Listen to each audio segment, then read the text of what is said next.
Other shows we have for you to enjoy at myclassicradio.net.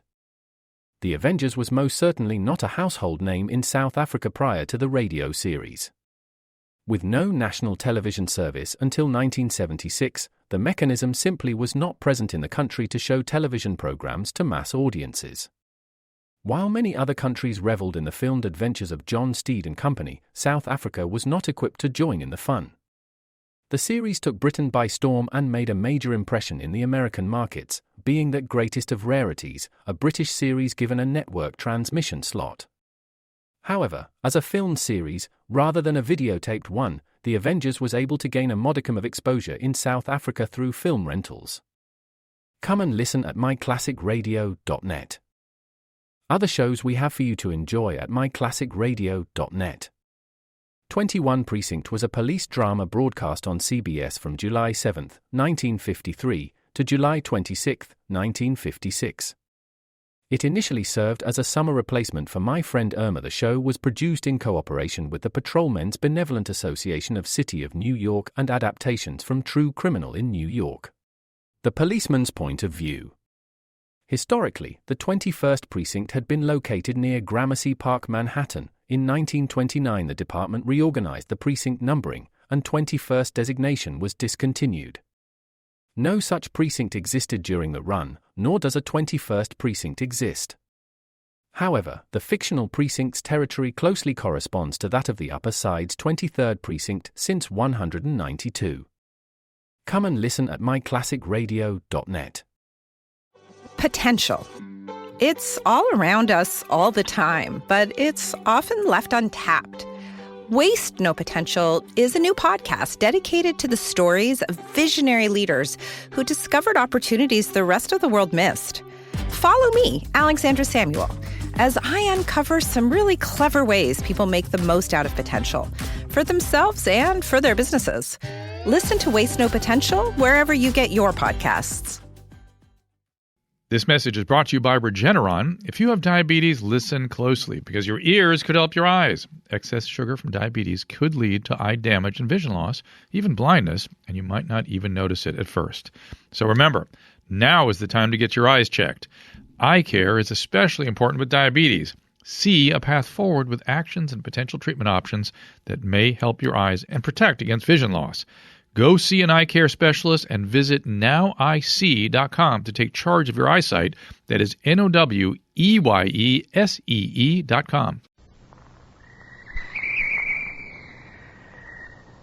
Call all hands. Beat to quarters. Now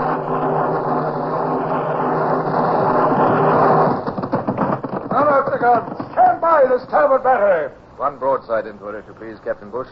Pointers on target. Linstocks ready? Aye, aye, sir. Ready. Fire!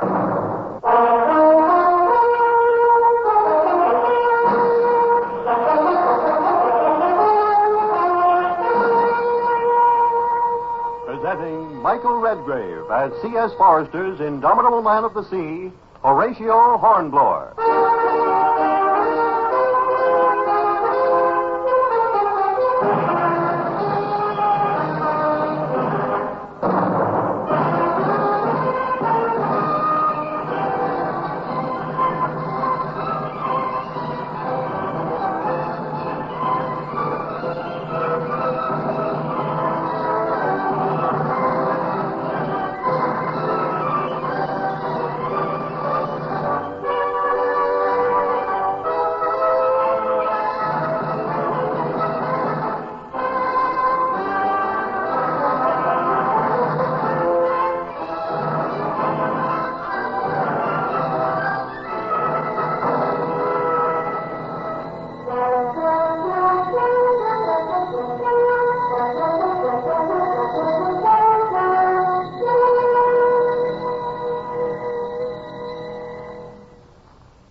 Looks back sometimes and tells himself that it was at such and such a time that he changed.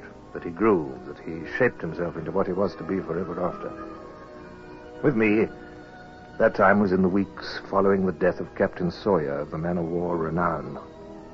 I was only 5th lieutenant aboard our ship, and I didn't know then that I was making myself into a man who might someday be worthy of a command.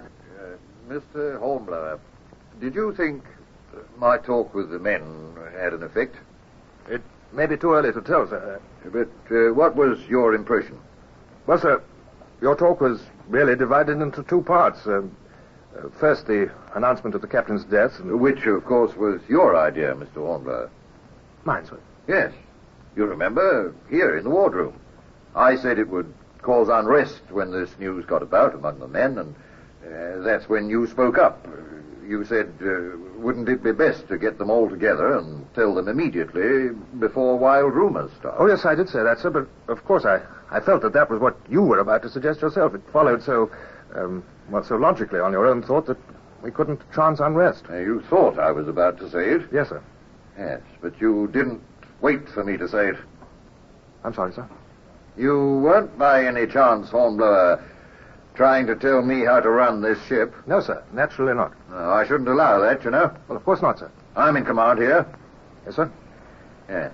On the other hand, Mr. Hornblower, we all know that I've not had a command before, and I hope I'll not be so obstinate as not to listen to the ideas of my officers. There's another matter. Rather a serious thing. What is it, sir? Oh, nothing. There was something on my mind, and momentarily I thought I'd discuss it, but never mind. I'll make the decision myself. That will be all, Mr. Hornblower.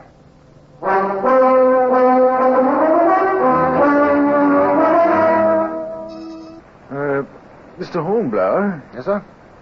What do you think number 1 will do? By what, sir? You know what. Down in the captain's desk are the captain's papers. And among those papers are the secret orders under which we sailed. What do you suppose those orders are? Well, sir, they may be just routine orders directing us to join Admiral Bickerton's squadron. Oh, maybe. Or they might be orders to sail on detached service, on some secret mission. Something dangerous, possibly. What's Mr. Buckland likely to do, eh? I know what I'd do, sir. What? I'd open those orders immediately. Well, that's easy enough for you or me to say, but Buckland hasn't got a captain's commission, and those orders aren't for the eyes of a mere lieutenant. He's master of the ship, Bush. Oh, I know, but by accident, that's all. He can take the ship into Antigua. There's probably some junior captain there who can take over then. Do that and miss his chance to be master? Well, if he doesn't go to Antigua, you'll have to read the secret orders. And if he does that, he could be reprimanded for his presumption. Possibly, but if he puts into Antigua and then has to beat back to windward, the Lords of the Admiralty will wrap his knuckles hard. Oh, whichever he does, it's chancy. Very chancy, isn't it? I know. Oh, I wouldn't want to be in Buckland's shoes. I would. What? It's the chance of a command, the chance of detached service, don't you see? Oh, you're a rum cove, Mr. Hornblower. Yes, sir, Mr. Bush. I expect I am.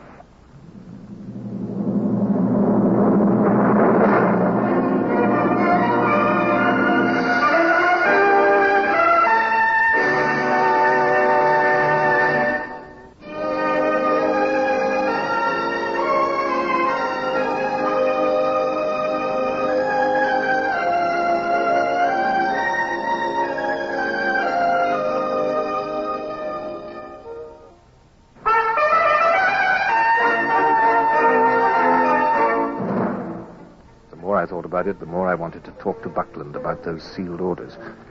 But a 5th lieutenant, 4th now that the captain was dead, cannot bring up such things without being asked. There was a tension and excitement within me that cried out to have the secret orders opened. I found that I couldn't contemplate the idea of putting into port without some disgust at the weakness of such a course. It was Buckland, however, that sent for me later that same day.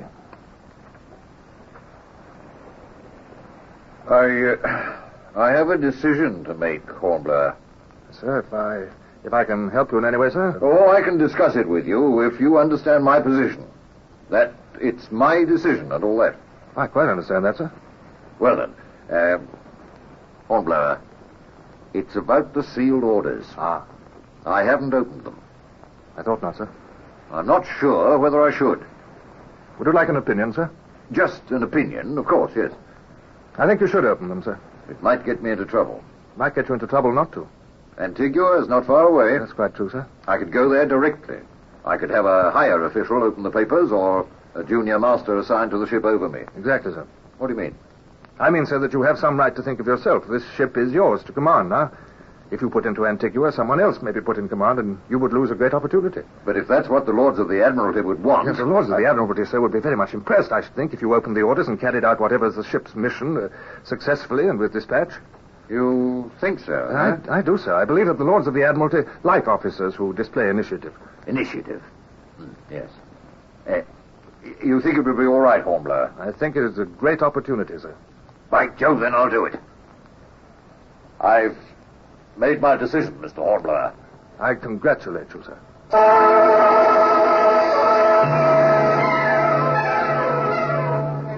Hello, Mr. Hornblower. Mr. Carberry, Lieutenant Bush, sir. Hello, Mr. Hornblower. Look there. Oh, it's just a flying fish. Yes, and there's another. Such excitement over a flying fish. I never saw one before. We'll see plenty of them before this voyage is over. That depends on what we're headed for. Well, I imagine number one law is to put into Antigua. I don't think he would...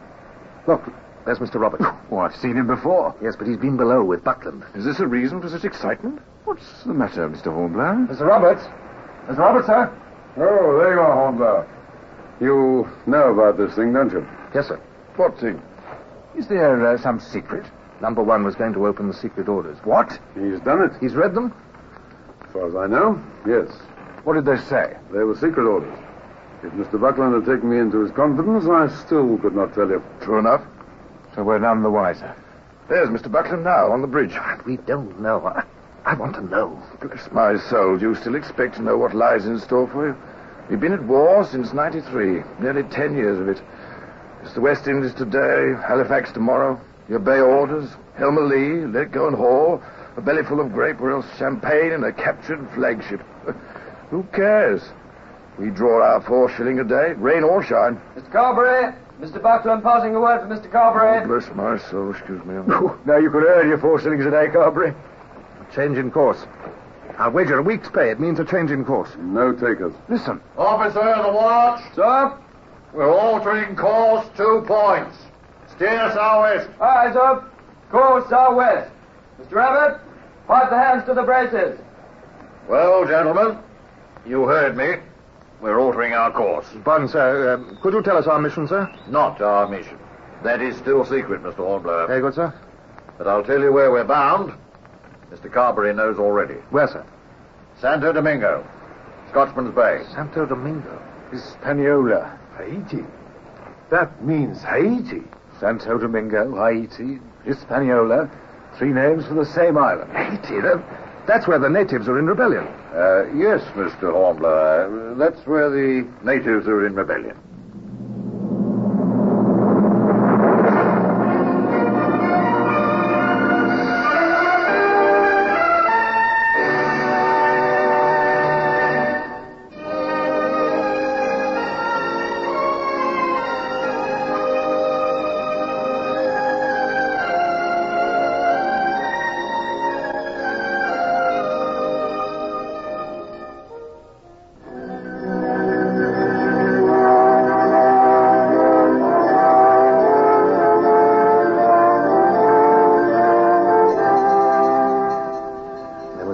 Atlantic swell as we came in sight of the low mountains of Santo Domingo. Up on the quarterdeck, Buckland peered through his telescope at the land. Bush and I stood, or rather slipped and slid, on the rolling deck, waiting to see what Buckland might decide to do. Bush, as always, was placid, calm, patient. But I was filled with the tension that had been with me so many days, though I do have to confess that some of it was just plain, ordinary seasickness. Feeling the roll of the ship, Mr. Hornblower? I am. Well, who wouldn't be a little seasick? Oh, she does roll, Mr. Bush. I feel all right. Well, you always do. What's Buckland doing up there? Can't he make up his mind? Well, he has to see how the land lies. How much more does he want to see? There are the Spanish colors flying on the fort up there. Everybody on shore knows by now that a ship of the line is prowling about. Well, we had to pull in here. Yes, but you'd think we weren't at war with the Spaniards the way we've come in so openly. Those dons in there won't have to be very clever to guess that we're not here on a yachting trip. Now they've all the time they need to be ready to receive us. Well, what else could Buckland have done? Well, he could have come in the dark with a sea breeze. Yes, he could. But if the Dons couldn't see us in the dark, we couldn't see them either. We'd have learned nothing. I mean, come in with landing parties ready. Then at dawn, put them ashore. Storm the place before the Dons knew there was any danger. You know something, Mr. Hornblower? What's that? You seem to want danger. Well, perhaps. I'm not sure. Or maybe you just want a command. I don't know what you mean by that, sir. Nothing offensive. I was just thinking about you, that's all. Ever since the captain died, you've been putting yourself in Buckland's place. Thinking what you'd do if you found yourself in command. Well, it's natural, isn't it, sir? Oh, for you, perhaps? Well, I'd have thought that... Hello. Hello. We're putting about. So we are. What now? Out to sea while Buckland thinks out what he's seen. I suppose it's necessary. Oh, you'll feel better when we get out of this swell. Better in one way, perhaps, but I wouldn't mind the seasickness if we were going into action and not running away to think about it. Oh, what a fire-eater. Fire-eater? Me? Huh. Oh, quite the opposite. I wish... No. I wish for too much, I suppose. You wish for action. You're going to get it, you know. I imagine so. We'll pull in to attack that fort. Then we'll see how you behave yourself, Mr. Hornblower.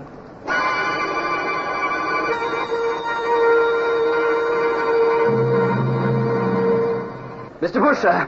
Mr. Buckland's compliments and pleased to run your guns out. Quiet! Up ports! Run out! Mr. Bush, sir. Mr. Buckland's compliments, and will you try a ranging shot at those shore batteries when your guns rev? Very well. You'll see that, Mr. Hornblower? Yes, sir. They probably have batteries on both sides of the harbor. Yes, sir. Oh, Mr. Bush. Yes? Look over there. No, over in the direction of that point of land. I see the point. Do you see the smoke? They're heating shot. I dare say.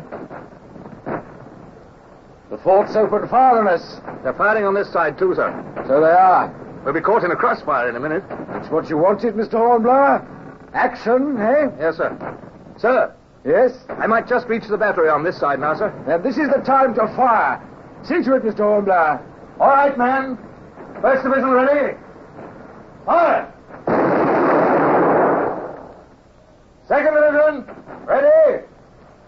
Fire! Did you hit? I don't think so, sir. They're answering us now. Pour it into them. All right, division captains, once again. First division, fire! Second division, fire! Did you get a hit? Yes! Look out! Look sharp!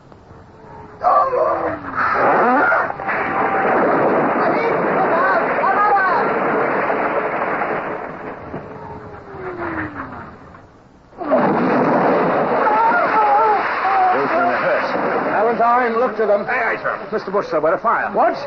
That was hot shot. Look, the deck's smoldering. Fire bucket here. Fire bucket! Mr. Bush! Mr. Bush! Yes, sir. Mr. Buckland, sir. Can't you put out this fire? If you could spare some more men from top deck, sir. We can't. There's a fire there, too. I'll do my best here, sir. You men, look sharp at those fire buckets. It's even worse on top deck. What do you think, Mr. Bush? Oh, we'll never get these fires out, sir, as long as we're in range of their guns. We can't spare enough men. There's the chance they may hit us again with their blasted hot shots. I know. That's why I've had to give orders. We're going to put about and run her out to sea. I'm sorry, sir. What's that? Oh, no. We run aground. Keep at this fire. And you, Mr. Hornblower, keep firing. Aye, sir. I'll go topside and see if we can get her off. First division, ready. Fire! Second division, ready. Fire! Load again. Mr. Bush, can I help while they're loading? No, thanks. We're in for it now. Yes, you can feel the ship's trailing. When's high water? High water, not for over an hour, I'd judge. Oh, we'll never get her off till then. By then it'll be too late. It seems so. You men, are you ready? First division, fire! Second division, fire! Mr. Bush, what is it? Do you notice any movement when I fire a gun, sir? No, only the jar. Well, it's the jar I mean. The whole deck lifts under it. So it does. Oh, I could fire all my guns at once, and that might break the suction, sir. By Jove, it might. It might indeed. All right. All linstocks going. All right. Then, 1, 2, 3.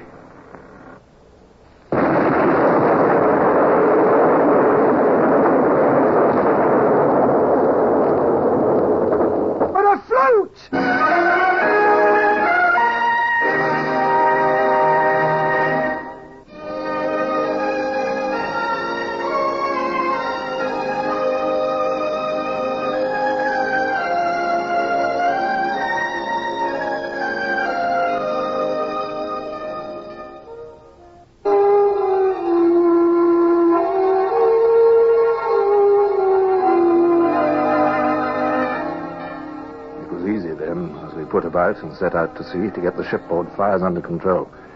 And finally, the last of them was out. We failed in our mission. So far? So far, there's nothing more to do but continue on to Antigua. I wouldn't want to be in poor old Buckland's shoes. Not in your own, apparently. I'm sorry for Buckland. You wouldn't want to be in his shoes? I would. You're incorrigible, aren't you, Mr. Hornblower? What do you mean? You said before you'd like to be in Buckland's place. That was before he opened the sealed orders. You'd open them in a minute, you said. Well, he did it.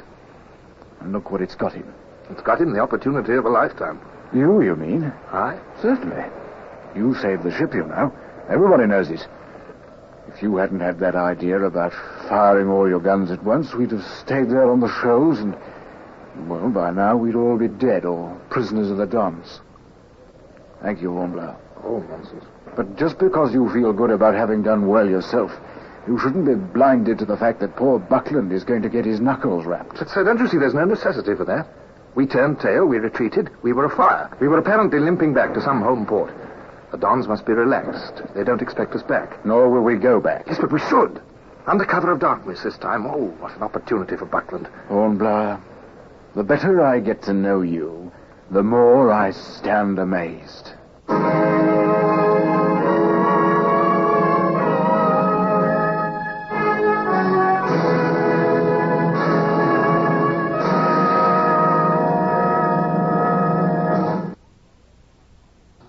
Horatio, Hornblower, starring Michael Redgrave, is based on the novels by C.S. Forrester.